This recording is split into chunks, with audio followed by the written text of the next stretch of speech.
शान्तं शाश्वतमप्रमेयमनघम् गीर्वाणशान्तिप्रदम् ब्रह्माशम्भुफणीन्द्रसेव्यमनिशम् वेदान्तवेद्यम् विभुम् रामाख्यम् जगदीश्वरम् सुरगुरुम् मायामनुष्यम् हरिम् वन्देऽहम् करुणाकरम् रघुवरम् भूपालचूडामणि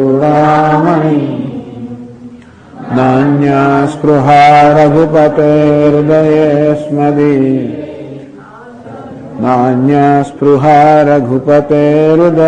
स्मदीये सत्यम् वदामि च भवानखिलान्तरात्मा भक्तिम् प्रयच्छ रघुपुङ्गवनिर्भरामि कामानि दोषरहितम् कुरु मानसम् अतुलितबलधामम् हेमशैलाभदेहम् दनुजवनकृशानम् ज्ञानिनामग्रगण्यम् सकलगुणनिधानम् वानराणामधीशम् रघुपतिप्रियभक्तम् वातजातम् नमामि रघुपतिप्रियभक्तम् वातजातम् नमामि। वही आए पाछे रावण दूत पठाए तो उससे महाराज आ कथा कहे छे एक बाजू भगवान तो प्रथम प्रणाम कीन सिरुनाई बैठे पुनि तट दर्भ दसाई समुद्र ने प्रणाम करने समुद्र तट पर कुशासन बिछावे भगवान बेसी गया है। आना बाजू बीजी कथा कहे छे कि जेवा विभीषण भगवान पास आवे के तरत रावणे પોતાના દૂત એની પાછળ મોકલ્યા જોવા માટે કે વિભીષણની શી હાલત થાય છે। એને ખાતરી હતી કે વિભીષણને કોઈ સ્વીકારવાનો નથી એ જોવા માટે પણ આ દૂત આવ્યા એમણે તો દૂત તો એમણે વાનરનો વેશ ધારણ કરી લીધો અને આવ્યા અને બધું ચરિત્ર જોયું કે ભગવાને કેવી રીતે વિભીષણનો સ્વીકાર કર્યો, કેવો આદર કર્યો, આમ શરણાગત પર કેવો પ્રેમ કર્યો। ભગવાને આવું જયારે જોયું ત્યારે આ બંને દૂત રાવણ દૂત છતાં ભગવાનના ભક્ત બની ગયા, ભગવાનના પ્રેમી બની ગયા અને ભગવાનના ગુણોની પ્રશંસા કરવા લાગ્યા। એમ કરતા કરતા એવા ખુશ થઈ ગયા કે પછી ભૂલી ગયા કે પોતે રાક્ષસ છે અને તે પ્રગટ રૂપથી પ્રશંસા કરવા લાગ્યા। આ પ્રકારે ભગવાનના ગુણગાન જયારે ગાવા મળે ત્યારે એમના હૃદયમાંથી કપટ જતો રહ્યો એટલે આ દૂત જે રાક્ષસ હતા વળી વાનર હતા દેખાતા હતા એ રાક્ષસ બની ગયા અર્થાત પોતાનું મૂળ સ્વરૂપ પ્રાપ્ત થયું। બધા વાનરો જોઈ લીધું અને તરત બાંધી દીધા અને સુગ્રીવ પાસે લઈ આવ્યા। સુગ્રીવે કહ્યું કે આ દૂતોને અંગભંગ કરીને પાછા મોકલી આપો। જેમ હનુમાનજીને અંગભંગ કરવાની રાવણે આજ્ઞા આપી સુગ્રીવે પણ એ પ્રકારે આજ્ઞા આપી અંગભંગ કરીને પાછા મોકલી આપો। તો બધાએ રાક્ષસોને બાંધી દીધા અને સને ચારે બાજુ ફેરવ્યા જેમ હનુમાનજીને લંકામાં ફેરવેલા એ જ રીતે। અને પછી જેમ બધા નગરજનો ત્યાં લંકાના આવીને હનુમાનજીને જેમ મારતા હતા એમ બધા વાનરો આ દૂતો બંને દૂતોને ખૂબ મારવા માંડ્યા અને પેલા બિચારા ચીસ પાડતા રહ્યા અને છેવટે પછી અંગભંગ કરવાના હતા એટલે આ બધા દૂતોના નાક અને કાન કાપવા તૈયાર થયા। ત્યારે દૂતોએ ભગવાનના સોગંદ આપ્યા કે જે અમારા નાક કાન કાપશે એમને ભગવાન રામચંદ્રજીના સોગંદ છે।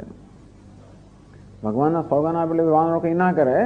આવું બધું લક્ષ્મણજીએ બધાને પાસે બોલાવ્યા અને એમને આ દૂતો પર દયા આવી હસીને એમને છોડાવી દીધા અને પછી દૂતોને કહ્યું કે લો આ ચિઠ્ઠી હું તમને લખી આપું છું, નાનકડી ચિઠ્ઠી એ જઈને રાવણને આપજો। રાવણજીને કહ્યું હે કુલઘાતક તારા આ લક્ષ્મણના શબ્દને વાંચ અને કદાચ આ ચિઠ્ઠી ન વાંચે તો તમે મોડે એમને કહેજો કે સીતાજીને પાછો આપ અને ભગવાનને શરણ આવ તો નહીં તો તારો કાળ આવી ગયો છે। આમ દૂત છૂટી ગયા એટલે લક્ષ્મણજીના ચરણો મસ્તક નમાવીને અને ભગવાનના ગુણ ગાતા ગાતા વર્ણન કરતા વળી પાછા લંકા તરફ ચાલી નીકળ્યા। આમ રામજીને યશ ગાતા ગાતા છો લંકા પહોંચી ગયા। રાવણ પાસે ગયા, રાવણના ચરણો મસ્તક નમાવ્યું। ત્યારે રાવણ હસીને પૂછે કરે શું કે તું તારું કુશળ કેમ કહેતો નથી? હવે એવો એક નિયમ હતો કે જે રાવણ પાસે જાય એમને પોતાનું કુશળ પહેલા સંભળાવવું, પણ આ દૂતે ન સંભળાવ્યું એટલે રાવણ હસીને કહે કેમ તારું કુશળ સંભળાવતો નથી? અને પછી રાવણ આ દૂતોને 4 પ્રશ્ન પૂછે છે આમ શુક નામનો મુખ્ય દૂત છે, જે રાવણનો સચિવ પણ હતો અને એને આવી રીતે ગુપ્તચર તરીકે મોકલવામાં આવેલો કે જયારે પેલા વિભીષણના સમાચાર સંભળાવો કે મને ખબર છે મૃત્યુ તો અત્યંત નજીક આવી જ ગઈ છે. હવે જેવી રીતે પેલા અનાજ સાથે કીડો પણ પીસાય તેવી રીતે આની સેના સાથે એનો પણ નાશ થવાનો જ છે, હું જાણું છું. અને શઠ છે, એને રાજ્ય હતું એ છોડીને એ ત્યાગીને ત્યાં આગળ ગયો. તો વિભીષણના શું હાલ છે એમને સંભળાવો. બીજું આ બધા પેલા રીછો ને વાંદોની સેના છે એની જરા એની સ્થિતિ સંભળાવો. તો વિભીષણ પણ કાળ આવી ગયો છે, આ વાનર રીછોને પણ કાળની પ્રેરણાથી બધા અહીંયા આવી ગયા, જેથી મારા રાક્ષસો ભૂખ્યા છે, એમનો આહાર બનવા એ લોકો આવી રહ્યા છે. હજી સુધી કેમ નથી પહોંચ્યા? આ સમુદ્ર છે ને, આ સમુદ્ર બહુ કોમળ ચિત્ત વાળો છે. એ જાણે છે કે આ રાવણ રીંછો ને વાંદરો સમુદ્ર પાર કરશે તો એમનો નાશ થવાનો માટે બચાવી રાખ્યા છે. બહુ કોમળ ચિત્ત વાળો છે, તેથી એ લોકોને બચાવી રાખ્યા છે. તો એવા રીંછ અને વાંદ સેનાના હાલ મને કે પહેલા તો એમનું કુશળ પૂછ્યું, તમારું કુશળ કહો, વિભીષણની વાત કરો, રીંછ અને વાંદોની વાત કે સેનાની વાત કરો, અને પછી પેલા તપસ્વીઓની વાત કરો જરા. એ તપસ્વીઓની સાથે તને ખરેખર મેળાપ થયો કે નહીં? તપસ્વી રામ ને લક્ષ્મણ કે પછી મારો ઉત્તમ યશ સાંભળીને બંને ભાગી એવું તો નથી બન્યું ને? તારો મેળાપ થયો કે નહીં? આ શત્રુ સેનાનું બળ અને તેજ મને કેમ બદલાવતો નથી? તું આટલો બધો ચકિત કેમ લાગે છે? આટલો બધો ભયભીત કેમ લાગે છે? આટલો બધો આશ્ચર્યચકિત કેમ લાગે છે? આ બધા 4 પ્રશ્નો રાવણ જયારે પૂછ્યા ત્યારે પછી એ દૂત એમને કહેવા લાગ્યો કે હે નાથ, જે રીતે કૃપા કરીને આપે મને પૂછ્યું છે એવી જ કૃપા કરીને મને સાંભળો, અર્થાત મારું ક્રોધ કર્યા વગર હું જે કહું તો માનો. એમ કહીને પહેલા એને વિભીષણની વાત કરવા લાગી. પહેલું પૂછેલું પોતાની કુશળ પર છતાં વિભીષણની વાત કરવા લાગ્યા કે જેવો આપનો ભાઈ ત્યાં આગળ ગયો કે તરત જ ભગવાને કોઈ પ્રકારની શરત કર્યા વગર એને લંકાનું રાજ્ય આપી દીધું, રાજ્ય તિલક કરી દીધું. આમ વિભીષણનો હાલ કહ્યો કે એમ ના માનશો કે એનો તિરસ્કાર થાય. અમારું શું થયું? તો કે અમે રાવણના દૂત છે એવું જેવું જાણ્યું કે તરત અમે ખૂબ માર પડવા લાગ્યો, અંગભંગ ના કાન કાપવાના જતા ભગવાનના સોગંદ આપ્યા, ત્યારે માણવણ બચીને છૂટીને આવ્યા છે. પછી સેનાની વાત કરે છે કે એના સાથે સેનાની વાત કરે ને, એ તો કે 100 કરોડ મુખથી પણ સેનાનું વર્ણન થઈ શકે એમ નથી. આ વાનર રીછોની સેના તો રંગબેરંગી છે, અનેક રંગની છે, અને એમના મુખ ભયંકર એટલે વિકટ છે, વિકરાળ છે, ભયંકર શરીર મળે વિકરાળ છે, મુખ ભયંકર છે. અને જો એમના બળ વિશે કહું તો એક વાનર આપણે ત્યાં આવેલો, એ લંકા નગરી બાળીને જતો રહ્યો અને આપના પુત્રને મારી નાખ્યો, લંકા નગરીને બાળી નાખી. એ વાનર તો કોઈ ત્યાં હિસાબ જ નથી. એના જે અસંખ્ય વાનરો ત્યાં આગળ છે. એ તો વાનર છે ને, તો ત્યાં ચૂપકીથી બેસી રહે છે, કોઈ પૂછતું સુદ્ધા નથી. અને અસંખ્ય નામ વાળા અને બધા અત્યંત કઠોર અને ભયંકર યોદ્ધાઓ ત્યાં આગળ છે. એ દરેક યોદ્ધાનું અસંખ્ય હાથીઓનું બળ છે, અને વળી શરીરની મોટા એકદમ વિશાળ છે. કોણ છે બધા? તો બાળના નામ આપે છે દ્વિવિધ, મયંગ, નીલ, નલ, અંગદ, ગદ, વિકટાસ્ય, દધમુખ, કેસરી, નિષઠ, શઠ, જામવંત. આ બધા બળની રાશિ, બળના સમુદ્ર સમાન છે. એક એક વાનર સુગ્રીવ સમાન છે, અને એમના જેવા કરોડો વાનરો છે. એટલે એને ક્યાં સુધી ગણીએ? અને બીજું શું છે કે ભગવાનની કૃપાને કારણે એ લોકો પાસે આ તોલેત અર્થાત અજોડ બળ આવી ગયું છે. એ બધા વાનરો આ ત્રણેય લોકને તૃણ સમાન ગણાય છે. હે દશમુખ સાંભળો, મેં તો ખાલી સાંભળ્યું છે, ગણી નથી શક્યો. મેં સાંભળ્યું છે કે માત્ર એ લોકોના સેનાપતિની સંખ્યા જ 18 પદમાં જેટલી છે. એક પદમાં એટલે કહ્યું તે પ્રમાણે 1000 અબજ એટલી તો એના સેનાપતિની સંખ્યા છે. તો સેનાની તો ક્યાં વાત કરવી. તદુપરાંત એ સેનામાં એવું એક પણ નથી જે આપને રણમાં ન જીતી શકે. એ બધા ક્રોધથી હાથ મસળી રહ્યા છે. એમને આવીને યુદ્ધ કરવું છે, પણ હજી ભગવાનની આજ્ઞા પ્રાપ્ત નથી, માટે બધા ક્રોધથી હાથ મસળી રહ્યા છે. અને બધા કહે છે કે ભગવાન આજ્ઞા આપે તો આ સમુદ્ર અમે શોષી જઈએ, સમુદ્રને, માછલીને, સર્વ અમે પી જઈએ, અને જે બાકી બચે એ પહાડોથી બધાને ભરી દઈએ. અને જેને રાવણને ધૂળો મસળી નાખ્યા. બધા વાનરો આ પ્રકારના વચન બોલી રહ્યા છે. બધા સહસા સ્વભાવથી નીડર છે, કોઈને ડર જ નથી. બધા ગરજે છે અને બધા લપટે છે અને કહે છે જાણે કે આખી લંકાને ગઈ ના જવા માંગતા હોય આ પ્રકારનો ઉત્સાહ ત્યાં વાનર સેનામાં છે. આ પ્રકારે દૂત વર્ણન કરી રહ્યો છે. 55 દોહામાં કહે છે,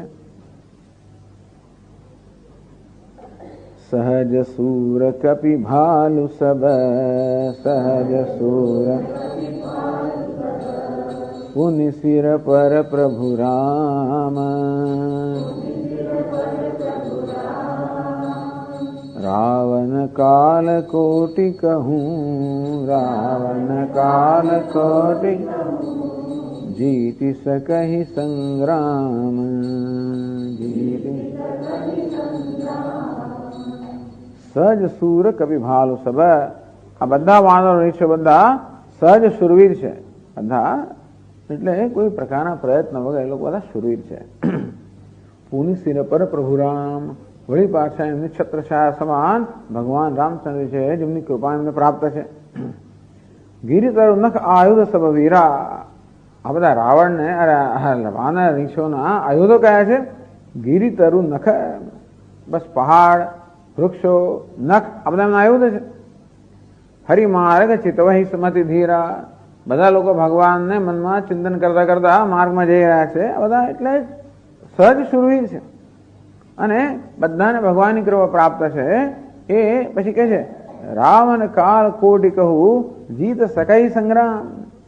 હે રાવણ, આપ કહો છો કે એ બધા કાલને અધીન થઈને આવી રહ્યા છે અને કાલને વશ થઈને આવી રહ્યા છે. એ કાળને વશ નથી, એ પ્રત્યેક કોટી કોટી કરોડ કરોડ કાળને જીતવાનું સામર્થ્ય ધરાવે છે.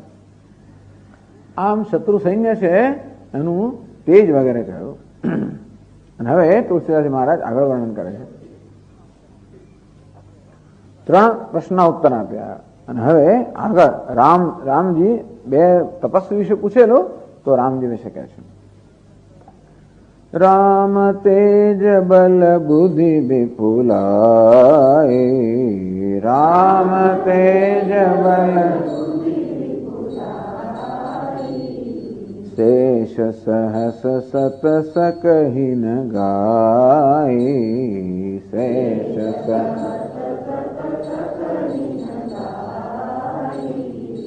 सकसर एक सोषि सत सागर, सत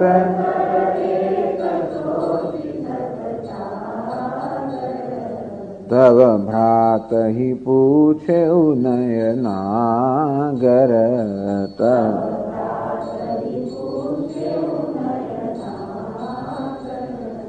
तासु वचन सुनि सागर पाहि,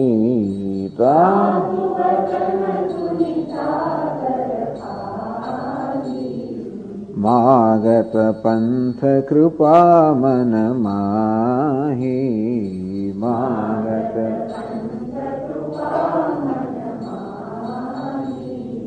सुनत बचन बिहसादस सीसा, सुनत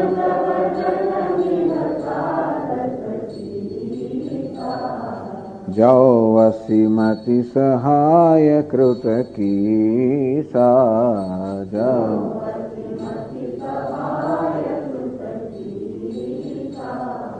सहज भीरु कर बचन दिढ़ाए,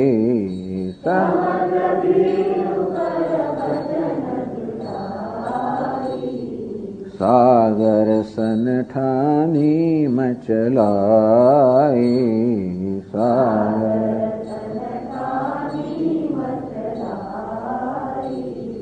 मूढ़ मृषा का करसि बढ़ाए, मूढ़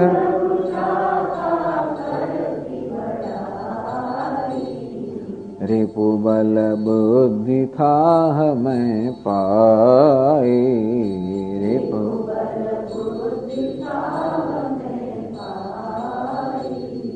सचिव सभीत विभीषण जाके,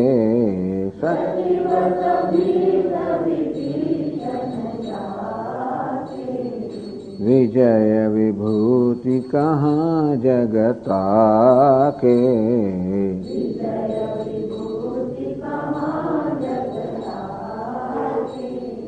सुनिखल बचन दूत ऋषि बाढ़ी,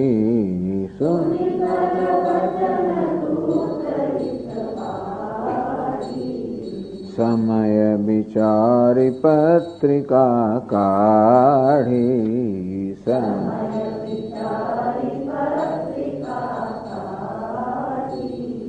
रामानुज दीनी यह पाती,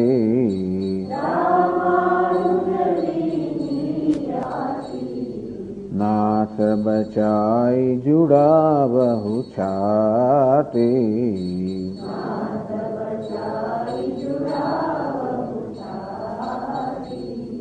बिहसी बाम कर लीनी रावण,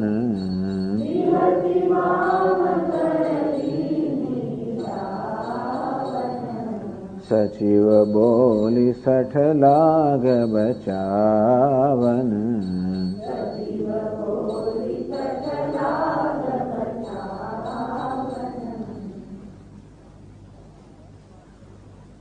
તો હવે એટલે આ દળની વાત કરી, રીંછ અને વારણની સેનાની વાત કર્યા પછી ભગવાન રામચંદ્રની વાત કરે છે.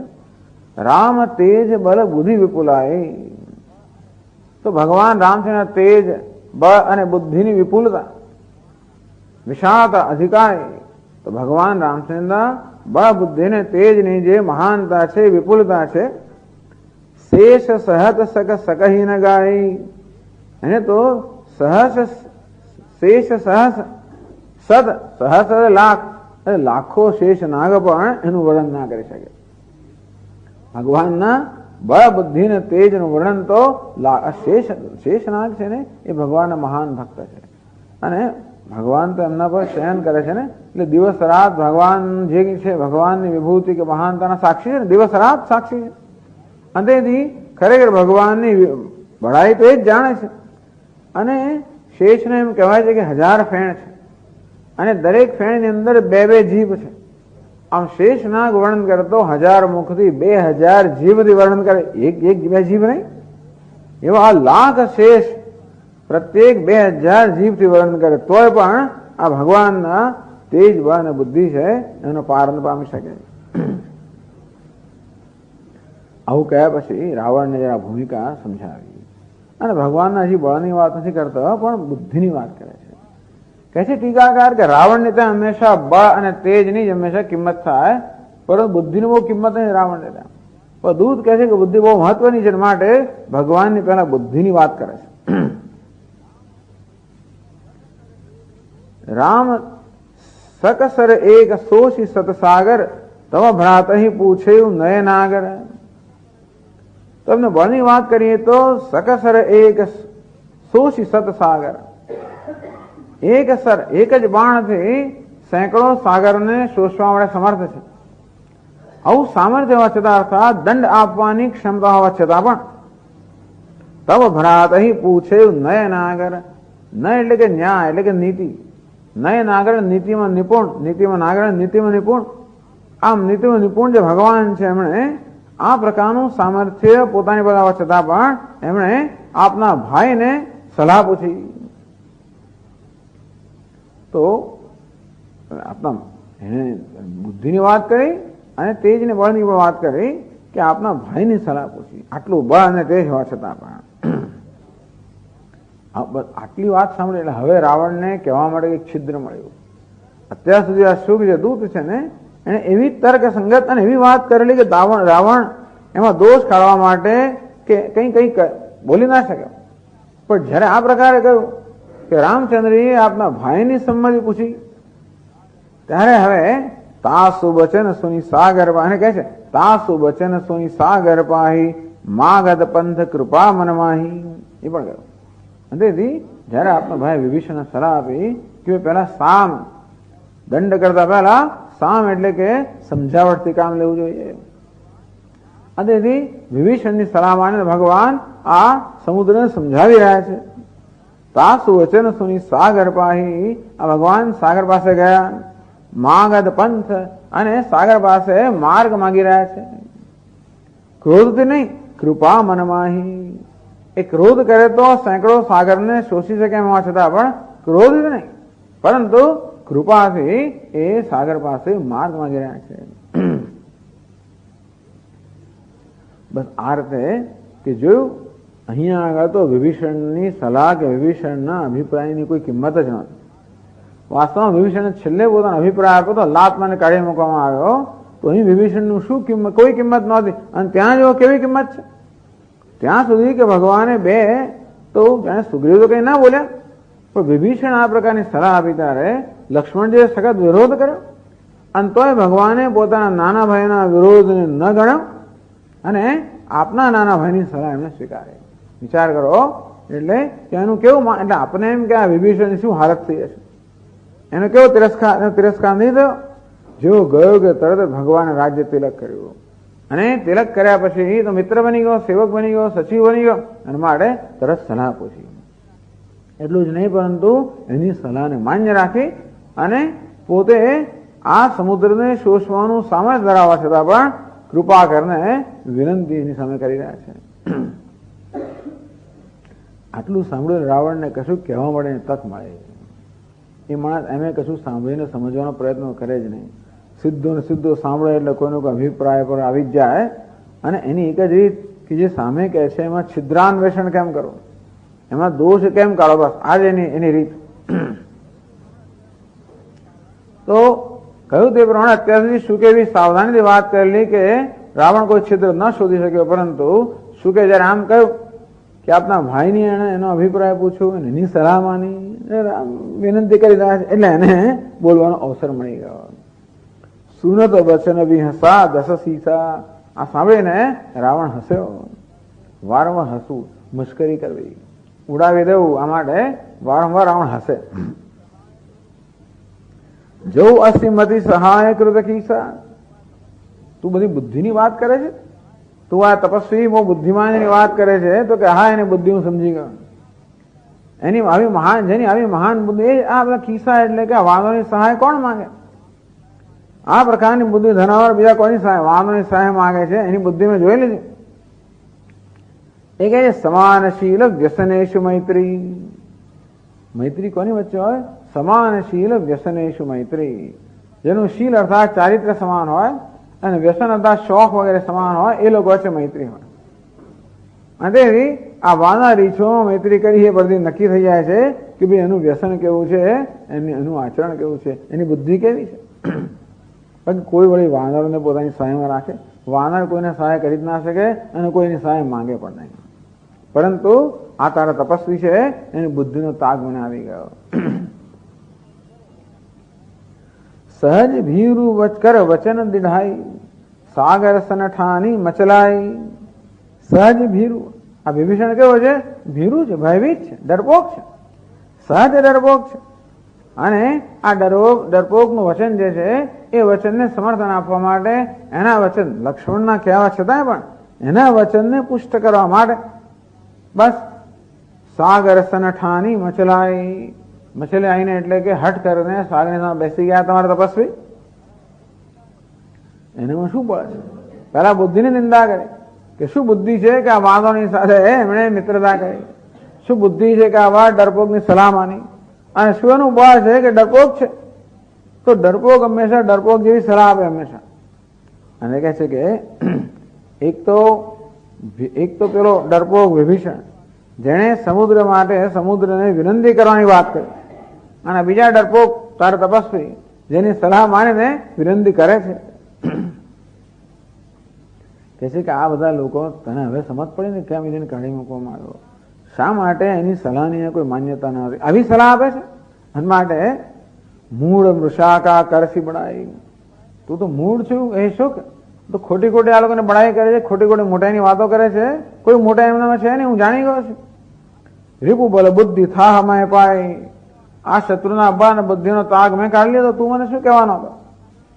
તું કહે છે એ પરથી મેં તાગ કાઢતા, એને તાગ કાઢતા ના આવડે, પણ તું જે વર્ણન કરે છે પરથી મેં આ શત્રુના અબ્બા અને બુદ્ધિનો તાગ કાઢી લીધો છે.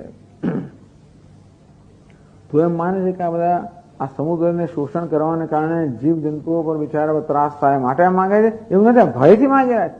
તું એમ માને કે કૃપાથી એની પાસે માર્ગ માંગે છે એવું નથી, ભયથી માર્ગ માંગે છે. અંદરથી કોઈ પ્રકારનું સામર્થ્ય નથી. આમ કરીને રાવણ આજે અભિમાની લોકો હોય ને એમને પણ એક આ પ્રકારની વૃત્તિ હોય કે કોઈક રીતે એ લોકો વિભીષણ જાકે, હા વિભીષણ જેવા જેના સચિવ હોય, કેવા છે સચિવ સભિત, આ વિભીષણ જેવા ભયભીત કે ડરપોક જેના સચિવ હોય, જેના સલાહકારો હોય, વિજય વિભૂતિ કહા જગતા કે જગતની અંદર એ માણસને વિજય ને વિભૂતિ કેમ પ્રાપ્ત થઈ શકે? તો કે છે કે આ વિભીષણ કાયર છે, આ કાયરતાના કારણે ભાગી ગયો. ત્યાં જેને કાયરતાની સલાહ આપી રહ્યા છે, અંતેથી એવા કાયરની સલાહથી કોઈ દિવસ વિજય કે વિભૂતિ ક્યારે પ્રાપ્ત ના થાય. જે લોકો નીડર હોય એ નીડર લોકો પ્રાપ્ત કરી શકે કે નીડરની સહાયથી આ વિભૂતિ પ્રાપ્ત થાય, વિજય પ્રાપ્ત થાય. અંતેથી તું વાત કરે છે આ લોકોની, પણ ત્યાં તો પેલો સેવક અને મા સ્વામી આ બંને ડરપોક છે, બંને નકામા છે એમ કહે ને. રાવણ એક મિથ્યા અભિમાન કરીને મિથ્યા સંતોષ લેવા માંગે છે. આવું જયારે અત્યાર સુધી પેલો સાંભળ્યા કરતો હતો, પણ જયારે રામચંદ્રજી માટે આવું કહેવામાં આવ્યું ત્યારે પછી પેલા દૂતોથી સહન પેલો ભક્ત બની ગયો છે ને, અને માટે આવું રામચંદ્ર વિશે કહેવામાં આવ્યું કે તારા તપસ્વી તો ડરપોક છે ને, ભીરાડ છે ને, એનામાં કોઈ બુદ્ધિ નથી. ત્યારે પેલો ઉકળી ગયો. સુની ખલ વચન દૂત ઋષિ બાળી. તો આવું જયારે ખલનું આ દુષ્ટ રાવણ વચન સાંભળ્યું ત્યારે આ દૂતનો ક્રોધ એકદમ વધી ગયો. ક્રોધ હતો જ. અમે પણ હસીને જયારે એને પૂછેલું ને આ બધું જે રીતે સાંભળતો એ પરથી ક્રોધ તો ચડેલો જ આ દૂતને. પણ જયારે રાવણ આ પ્રકારે રામચંદ્ર વિશે કહ્યું ત્યારે આ દૂતનો ક્રોધ અત્યંત વધી ગયો.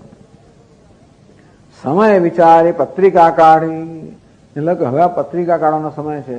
લક્ષ્મણજી એક નાની ચિઠ્ઠી આપી ને, હવે એ કાઢવાનો આ સમય છે. એના માટે કારણ કે આ ખલ છે, દુષ્ટ છે. એ કહે છે ખરું લક્ષણ એવું છે ને કે હંમેશા વચન વજ્ર જેહી સદા પિયારી. આ ખલ કેવો હોય? વચન વજ્ર.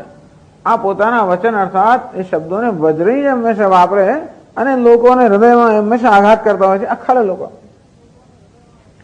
સહસ નયન પર દોષ નિહારા. આ બીજાના દોષ જોવા માટે 1000 આંખો હોય. પોતાના દોષ જોઈ જ ના શકે એ લોકો, પરંતુ બીજાના દોષ જોવામાં 1000 આંખો હોય. અને હંમેશા એમના વાણ જે છે, વચન જે છે એ પેલા બાણની જેમ જતા હોય. આવા બધા ખલ લોકો હોય.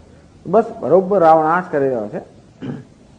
તો ભગવાનની નિંદા કરી ત્યારે એ પેલાને બાણ જેમ એના હૃદયની અંદર લાગી ગયું. અને જો કે હવે આ તો પોતાના મનમાની વાતો રાખીને ખોટો ખુશ થઈ રહ્યો છે, આમ ખોટો સંતોષ લઈ રહ્યો છે. એવું છે કે ઘણી વાર આપણે વાસ્તવિકતાને નો સામનો કરવા ઈચ્છતા નથી કે વાસ્તવિકતાને સ્વીકારવા માંગતા નથી. આપણી કલ્પના કરીએ કે આવું નથી, આમ જ છે એમ કરીને આપણે ખુશી થઈએ. દૂતે જો કે રાવણ આમ કહી રહ્યો છે, તેથી આ સમય છે કે લક્ષ્મણજીની ચિઠ્ઠી એને આપી. એ ઉપરાંત આખી સભા સાંભળે કે ભાઈ અંદર શું લખ્યું છે ને શું છે.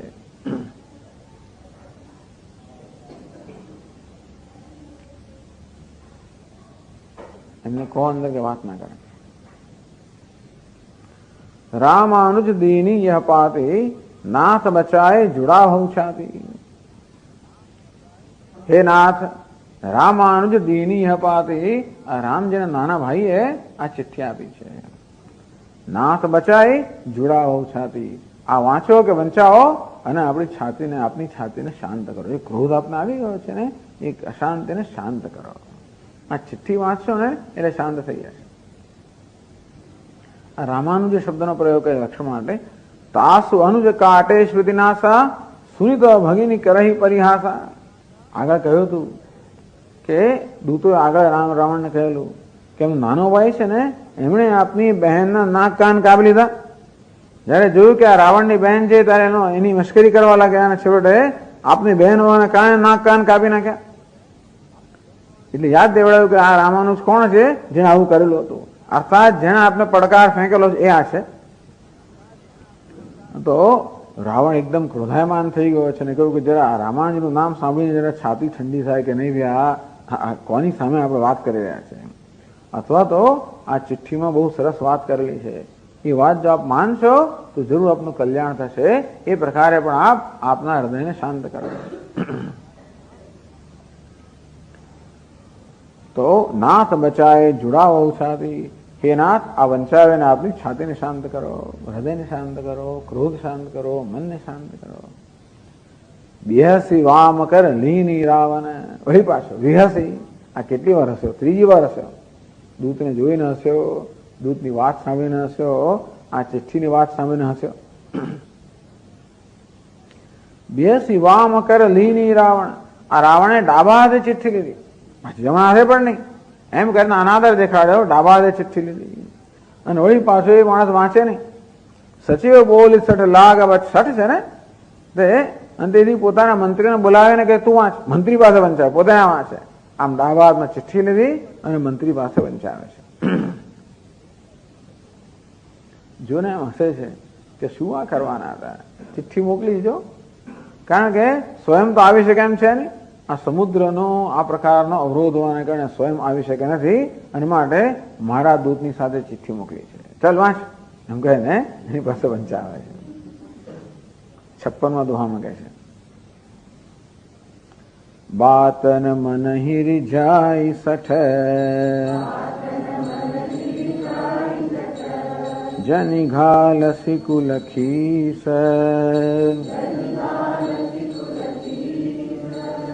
રામ વિરોધન ઉબરસી, સરન વિષ્ણુ અજ ઈસ, કીતજી માન અનુજ ઇવ, પ્રભુ પદ પંકજ ભૃંગ, હોય કી રામ સરાનલ, ખલકુલ સહિત પતંગ.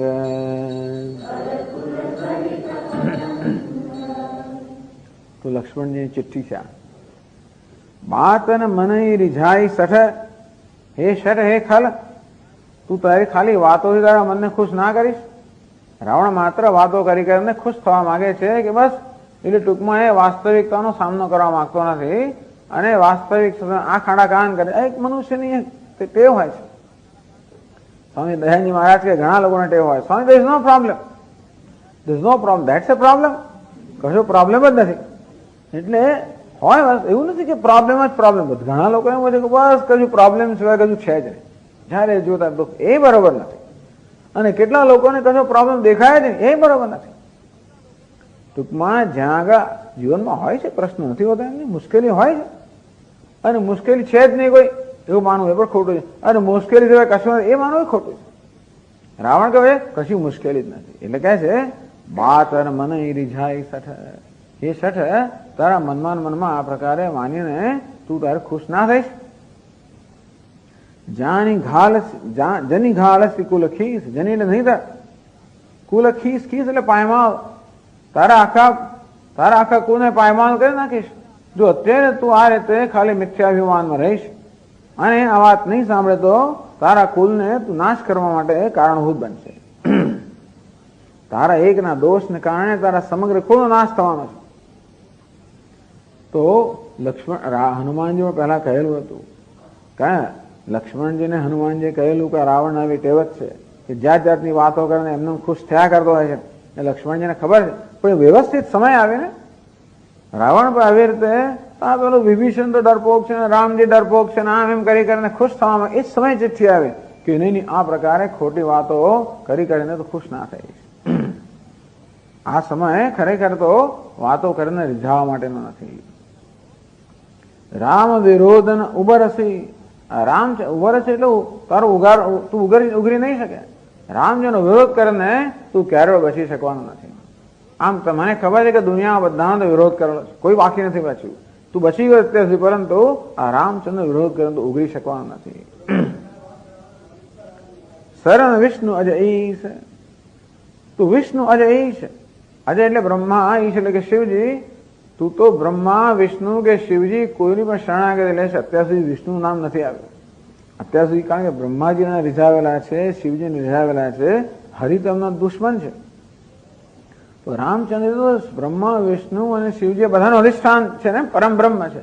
અને તેથી તું બ્રહ્મા વિષ્ણુ કે શિવજી કોઈનું પણ શરણ લઈશ તો પણ રામચંદ્ર વિરોધ કરીને બચી શકવાનું નથી.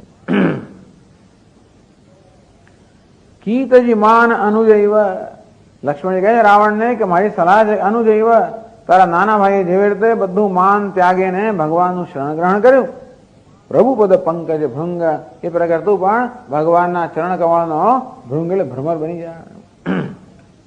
બસ હોય કી નહીં તો શું થશે? કી હોય કી રામ સરાનલ, સરાનલ અનલ અગ્નિ, શર એટલે બાણ, ભગવાન રામ બાણ રૂપી અગ્નિમાં ખલકુલ સહિત પતંગ, નહીં તો પછી તું હે ખલ તારા કુલ સહિત તું ભગવાનના બાણ રૂપી અગ્નિ માટે પતંગી બની જશે. એટલે લક્ષ્મણજી કહી રહ્યા છે એને વિકલ્પ આપી રહ્યા છે, તું ભૃંગ બન કે પતંગ બન. આ ભૃંગ અને પતંગ બંને પ્રેમી લોકો છે.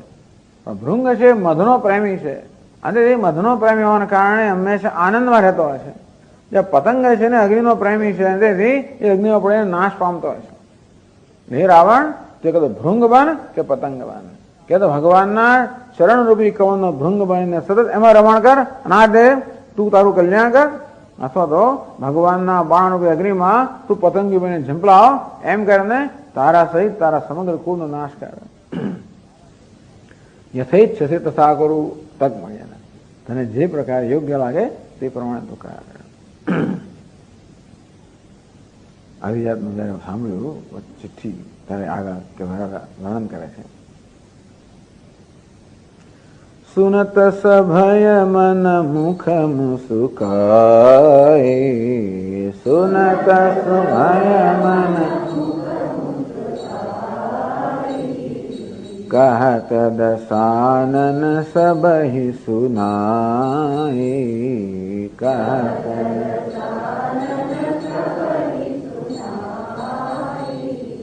भूमि पराकर गहत आकाशा, भूमि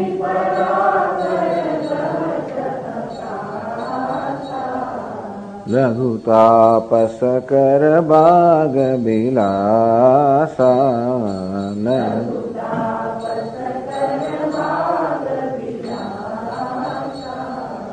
कह सुखनाथ सत्य सब बानी,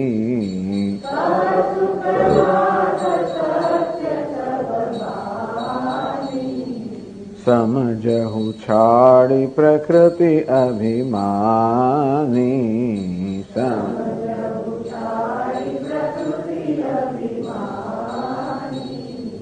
सुनहु बचन मम परिहरि क्रोधा,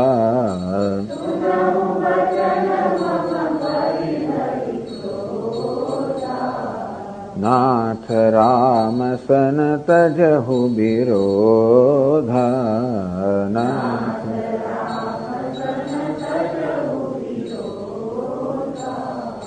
अति कोमल रघुबीर सुभाओ, अति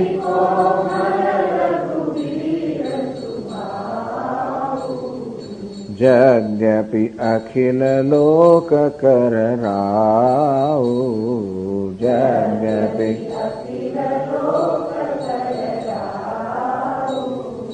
मिलत कृपा तुम कर, मिलत कृपा तुम पर प्रभु करी, मिलत कृपा तुम पर प्रभु करी, पुर अपराधन एक धरी,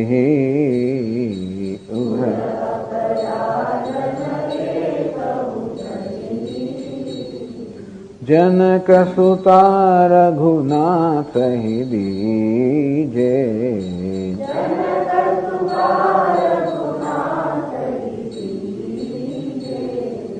एतना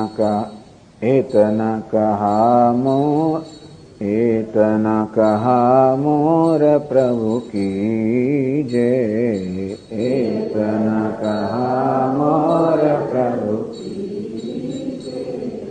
जब ते ही कहा देन बैदेही,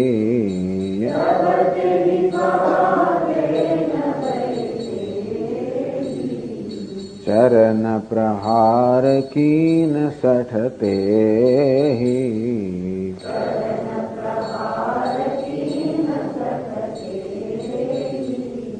नाई चरण सिरु चला सो तहाँ नाई चरण सिरु चला सो कृपा सिंधु रघुनायक जहाँ कृपा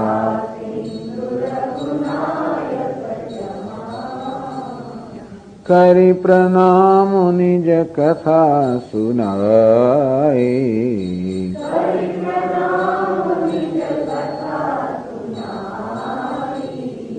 राम कृपा आपनि गति पाए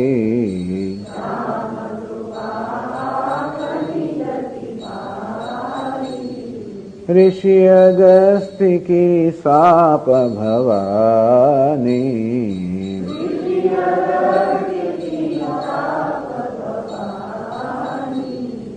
राक्षस भय रहा मुनि ज्ञानी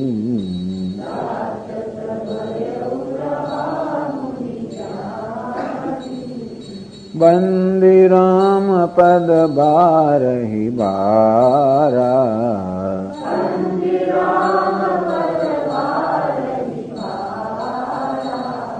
मुनि निज आश्रम कहूँ पगुधारा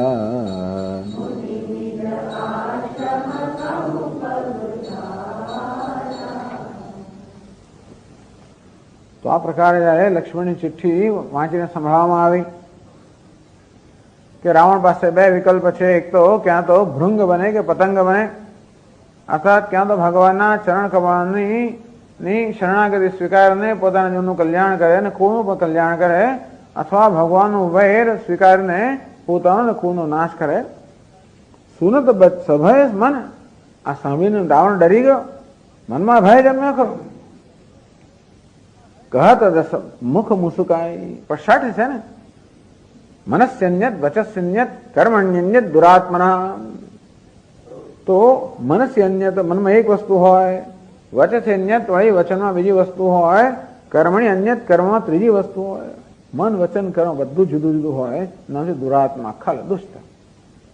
મનસ્યેકમ વચસ્યેકમ કર્મણ્યેકમ સદાત્મનામ કે મહાત્મનામ. તો મહાત્મા કેવા છે? મનમાં વચનમાં અને કર્મમાં એકતા હોય. પણ આ એટલે અંદર ભય છે, બહાર દેખાડતો નથી, પણ ટીકા કરે છે કે હસી ના શકે. આ દરેક વખતે રાવણે હસ્યો, આવું હસી ના શક્યો, માત્ર મુખ પર એક સ્મિત લાવી શકે. મુખ મુસુકાય, એટલું મોં પહોળું ના કરી શકે. ટૂંકમાં એના મનમાં કોઈ પણ રીતે એની અવગણના ના કરી શકે. અત્યાર સુધી રાવણ કોઈને કોઈ રીતે આ બધાની અવગણના કરે, મનમાં પણ પોતાનો એક પ્રકારનો અભિમાન જાળવી શકતો હતો, પરંતુ આ સાંભળીને ખરેખર ભયભીત થઈ ગયો કે એ મોં પર હાસ્ય ના લાવી શક્યો. માણ એનું મોં જરા પહોળું, થોડા હોઠ જરા વિકસ્યા અને માત્ર સ્મિત કરી શક્યો. કહત દશાનંદ સબહી સુનાઈ, અને બધા સાંભળે એ પ્રકારે આ દશાનંદ આ રાવણ કહેવા લાગ્યો. ભૂમિ પરાકર ગહત આકાશ, વળી પાસે મસ્કરી કરતા કે જો તો ખરો, ભૂમિ પરાકર ગહત આકાશ, ભૂમિ પર પડેલો છે અને આકાશ ગ્રહણ કરવા ઈચ્છે છે. આ લક્ષ્મણ કોણ છે? ભૂમિ પર પડેલો છે, અને હું કોણ છું? આકાશને ગ્રહણ કરવા ઈચ્છે છે. લઘુ તાપસ કર બાગ વિલાસ, આ કોની બાગ વિલાસ? આ વાણીનો વિલાસ છે. કોની વાણીનો વિલાસ છે? લઘુ તાપસ છે. પેલો મોટો તાપસ પણ નહીં, આ લઘુ તાપસ છે. તો ભૂમિ પર એટલે કે આ લોકો ક્યાં છે અત્યારે? એમની પાસે કશું છે જ નહીં ને. હજી એ લોકો રાજ્ય એટલે રાજ સિંહાસનના આસીન હોત, એટલે કે એ લોકોની પાસે રાજ્ય હોત, મૂળ સૈન્ય હોત, એ પ્રકારે બળ હોત, અને આ પ્રકારે કદાચ એ લોકો મને જીતવા માટેની કે અભિલાષા કરતા તો સમજી શકાયું છે. આ તપસ્વી લોકો રાજ્ય પણ નથી, અને તેથી એ લોકો ભૂમિ પર પડેલા છે, અને રાજ્ય નથી એટલું કાઢી મૂકવામાં આવ્યા છે, અને કહ્યું છે એમની પાસે કોઈ શક્તિ નથી, છતાં પણ મને એ લોકો હરાવવા ચાહે છે. આમ ભૂમિ પર પડીને આકાશ સમાન એ ગ્રહણ કરવા માંગે છે. એમાં બોલનાર કોણ છે? આ ચિઠ્ઠી લખી કોણ? લઘુ તાપસ કર બાગ વિલાસ. એને બોલવાનો શું અધિકાર છે? એની પાસે રાજ્યને કોઈ જાતની યોગ્યતા જ નથી. એની પાસે રાજ્યની યોગ્યતા એટલે કે ટૂંકમાં એ રાજ્ય માટેનો વારસ પણ નથી ને કોઈ રાજ્ય બનવાયો નથી એવો આ મને કહી રહ્યો છે. એમ કહીને વળી પાછો એમનો તિરસ્કાર કર્યો. રાવણને એમ કે બધા તપસ્વી લોકો દંભી છે એટલે એને મનમાં હતું. ઘણા લોકો હોય છે તપસ્વી લોકો બધા દંભી છે અને તેથી આ દંભી લોકો શું કરવાના છે. આવું જયારે સાંભળ્યું પેલા શું કે ત્યારે કે કહ સુખ નાથ સત્ય સર્વવાણી. ત્યાં શું કે કહ્યું કે હે નાથ આ બધું વાણી સત્ય છે. આપ આપણા મનની અંદર એવી જાતનો ખોટો ખ્યાલ ન રાખો કે આ બધું ખોટું છે. આ વાણી સત્ય છે, અક્ષરશઃ સત્ય છે. સમજ ઉછાળે પ્રકૃતિ અભિમાની. આપ આ વચ્ચે સમજી શકાય કારણ કે આપણા અભિમાન છે. આ અભિમાન વસ્તુ એવી છે ને જે વાસ્તવિકતાઓને સમજવામાં અને વાસ્તવિકને સ્વીકાર કરવામાં કોઈ આડે આવતો તો અભિમાન. અને તેથી અભિમાનને કારણે આજે કહેવામાં આવ્યું છે એ આપ સમજી શકતા નથી, એની સત્યતા સમજતા નથી અને એને અવગણના કરો છો. અને તેથી એટલે લક્ષ્મણ જે કહેલું જ હતું કે આ મૂળ કે દુષ્ટ માણસ જો મારો સંદેશો ન વાંચે તો તું એને મોઢેથી કહેજે જેથી પહોંચે બરાબર સંદેશો. અને તેથી સુનહુ વચનમાં પરિહરિ ક્રોધા. દૂત કહે છે રાવણને કે હું જે કહેવા માંગુ છું એ આપ ક્રોધ છોડીને સાંભળો. હું કહીશ તો ક્રોધ આવવાનો જ છે કારણ કે રાવણને કોઈ સલાહ આપે ગમે નહીં. ખાસ કરીને એનો જે પ્રકારનો અભિપ્રાય છે એની વિરુદ્ધ કોઈ કશું કે તો સહન કરી જ ના શકે. અને તેથી આ દૂત જાણે છે કે એના અભિપ્રાય વિરુદ્ધની વાત કરી છે એટલે ક્રોધાયમાન થવાનો છે એટલે પહેલેથી ભૂમિકા કરે છે. સુનો વચનમાં પરિહરિ ક્રોધા. હે ભગવાન આ ક્રોધનો ત્યાગ કરીને મારું વચન સાંભળો. નાથ રામ સન તજહુ વિરોધા. મારે આટલું કહેવાનું છે. લક્ષ્મણ જે કહેલું ને તું જરા મોઢે ચડીને કહેજે કે હે ભગવાન આપ મારું તો એ કહેવાનું છે કે ભગવાન આપ રામચંદ્રનો વિરોધ છોડી દો. આખી દુનિયા સામે આપણે વિરોધ કરેલો છે. દેવતાઓ સુધીનો વિરોધ કરવાનો તમને કંઈ થયું નથી ચાલો પણ હવે આ વિરોધ આપ છોડી દો. એક તો વાત એ છે ને કે આપ જ એનો વિરોધ એ તો આપનો વિરોધ કરતા નથી. આપ એને વૈરી માનો છો એ તો આપને વૈરી માનતા નથી. અતિ કોમળ રઘુવીર સ્વભાવ. આ રઘુવીર અત્યંત કોમળ છે અને તેથી અને જદ્યપી અખિલ લોક કરાવો. આ કોમળ સ્વભાવને માનીને આપ એને તપસ્વી કહો છો અને માનો છો કે આ તો પૃથ્વી પર પડેલો છે અને આકાશ લેવા ચાહે છે. એવું નથી. સ્વભાવ કોમળ હોવાને કારણે એમ ન માનું કે નિર્બળ છે, એમને માનું કે એની પાસે કોઈ સહાય નથી એ તો નહીં. જદ્યપી અખિલ લોક કરાવો. ખરેખર તો અખિલ લોક અર્થાત સમગ્ર જગતના ત્રણેય ભુવનના રાજા કે સ્વામી હોવા છતાં પણ સ્વભાવથી કોમળ છે. વિચાર કરો કે કોઈ સામાન્ય માણસ નથી. આ સામાન્ય માણસ જીવાત્માનો સ્વભાવ કેવો છે કે જયારે પોતાની પાસે સત્તા આવે કે સંપત્તિ આવે કે તરત એને મદ ચડવાનો જ છે. શ્રીમદ વક્ર ન કી ન કહી પ્રભુતા બધિર ન કાહી. શ્રીમદ આ જયારે સંપત્તિ આવે ને મદ હોય અને એ માણસ હંમેશા વક્ર બની જાય અને જયારે પ્રભુતા એટલે કે જયારે મહાન સત્તા આવે ને ત્યારે માણસ બેરો થઈ જાય. ટૂંકમાં કશું સાંભળવામાં આપણે નહીં. ટૂંકમાં આ જીવ કેવો છે કે એનામાં થોડી સંપત્તિ આવે, એની પાસે થોડો રાજ્ય આવે, થોડી સત્તા આવે એટલે કઠોર સ્વભાવ બની જાય. પછી કોઈ ના સાંભળે.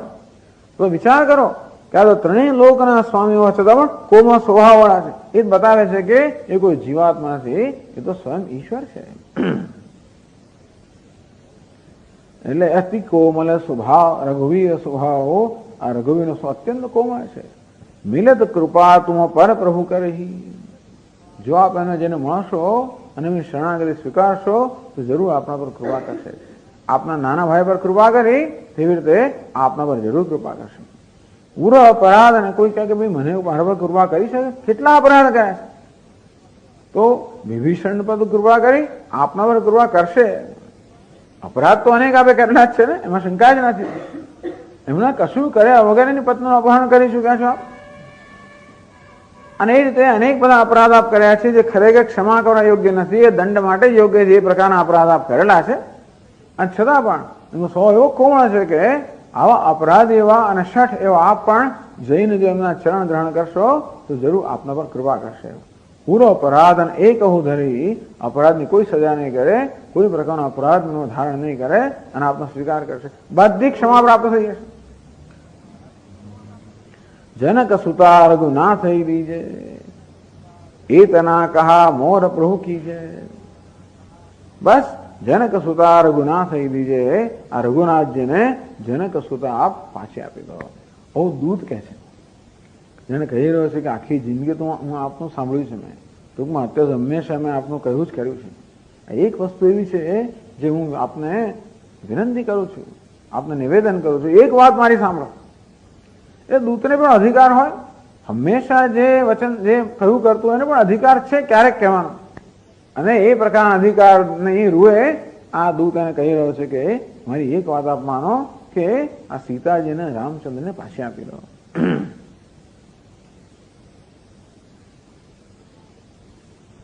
એ તના કહા મોર પ્રભુ, હું કહું છું માટે આ ભયથી આપવાના છે એવું નથી, એ કોને કહેવાથી આપે છે, હું કહું છું. એ દુનિયા સામે ટૂંકમાં એને એક જયારે છટકબારી આપે, છટકબારી કે હનુમાનજી પણ આવું કહેલું, મોરે કહે જાનકી દીજે. હનુમાનજી કહેલું રાવણ કે મારા કહેવાથી આપ આપી દો.